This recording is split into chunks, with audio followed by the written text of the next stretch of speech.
شب معراج میں حضور پاک موسیٰ علیہ السلام کی قبر سے گزرے، دیکھا موسیٰ علیہ السلام قبر میں نماز پڑھ رہے ہیں، فوراً اوپر پہنچے، دیکھا موسیٰ علیہ السلام وہاں بھی موجود ہیں۔ مجدد الافسانی رحمۃ اللہ سے کسی نے پوچھا کہ میں نے آپ کو فلاں دن خانہ کعبے میں دیکھا، فرمانے لگے میں نہیں گیا۔ دوسرے نے کہا اسی دن حضور پاک کے روزے پہ دیکھا کہ میں نہیں گیا۔ تیسرے نے کہا اسی دن غوث پاک کے روزے پہ دیکھا کہ میں نہیں گیا۔ تو لوگوں نے پوچھا پھر کیا تھا؟ کہ میرا اندر تھا۔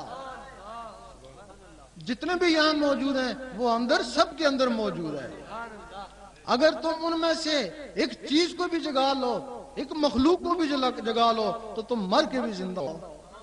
اگر تم نے ان مخلوقوں کو اپنی زندگی میں ختم کر دیا، 40 سال کے بعد وہ ختم ہونے شروع ہو جاتی ہیں۔ اگر وہ ختم ہو گئی تو تم زندہ ہی مردہ ہو۔ غوث پاک کی ایک وقت میں 9 آدمیوں نے دعوت پکائی۔ بہت سے لوگ تو نہیں مانتے کہ ایسا ہو ہی نہیں سکتا۔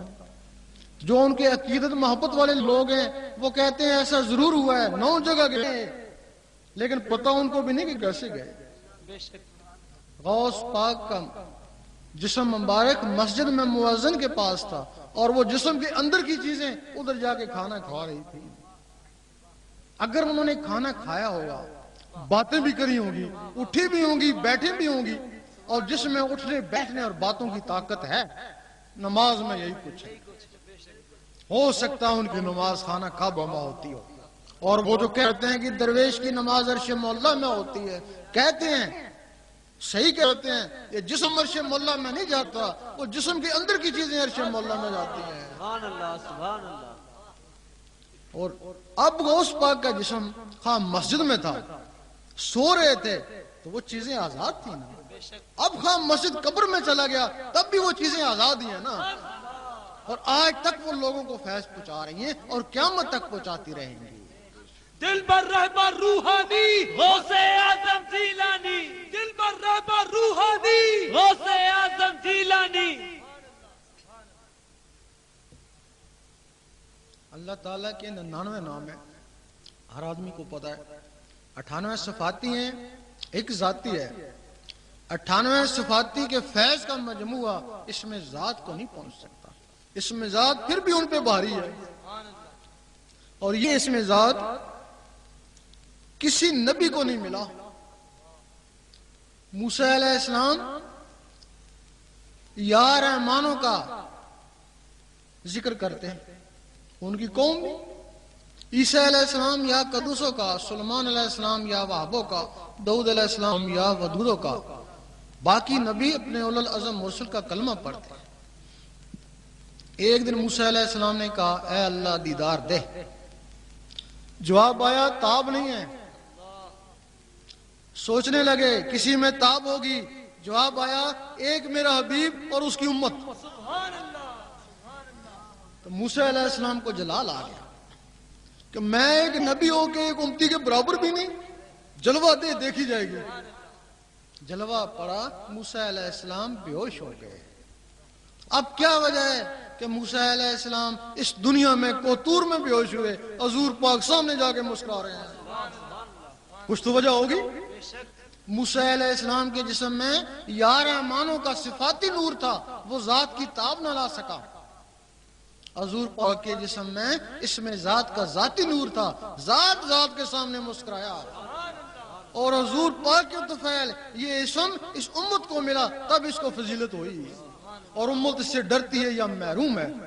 ایک حدیث میں کہ قیامت کے دن امتوں کی پہچان نور سے ہوگی۔ یہ یا رحمانوں سے چمک رہے ہیں موسیٰ علیہ السلام کی امت، یہ یا ودودوں سے چمک رہے ہیں داؤد علیہ السلام کی امت، اور یہ اللہ سے چمک رہے ہیں حضور پاک کی امت۔ اور امت اس سے ڈرتی ہے یا محروم ہے، بات تو ایک ہی ہے۔ فضائیہ لڑنے میں سب سے افضل ہے۔ کیوں افضل ہے؟ کہ اس کے پاس جہاز ہے، جہاز سے لڑتی ہے۔ اگر اس سے جہاز چھین لے تو وہ بندوق والا اس سے بہتر ہے۔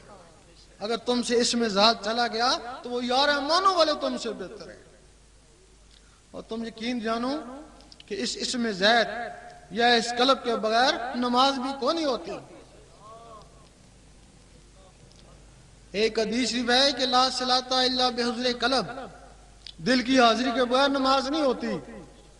بہت سے علماء کہتے ہیں یہ ضعیف حدیث ہے. بہت سے کہتے ہیں یہ کسی کا قول ہے، لیکن جو پرانی حدیثیں ہیں ان میں یہ مستند حدیث ہے. آج سے 200-300 سال پہلے کی جو حدیثیں ہیں اس میں اس کو مستند قرار دیا ہے.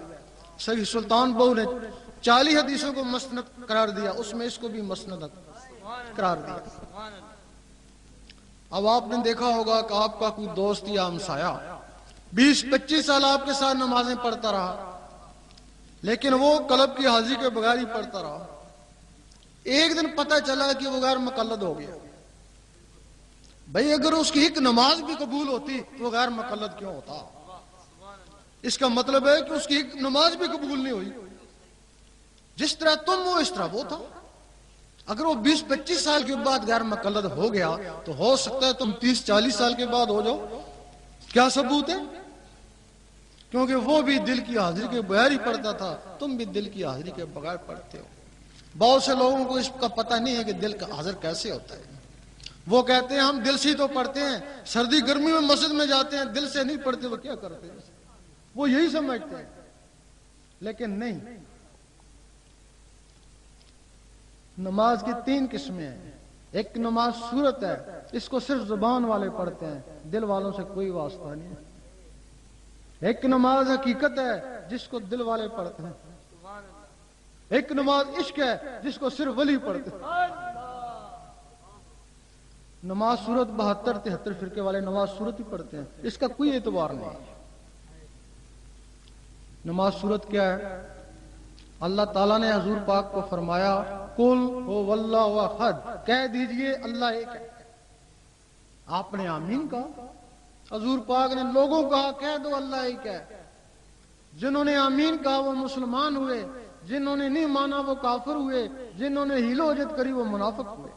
اب مسلمان کس کو کہتا ہے کہہ دے اللہ ایک ہے؟ یہی ایک نقطہ ہے. بلے شاہ فرماتے ہیں ایک نقطے وچ گل مک دی. نعرہ تکبیر، اللہ اکبر، یا رسول اللہ، میرا ماہی میرا ماہی، گوہر شاہی گوہر شاہی.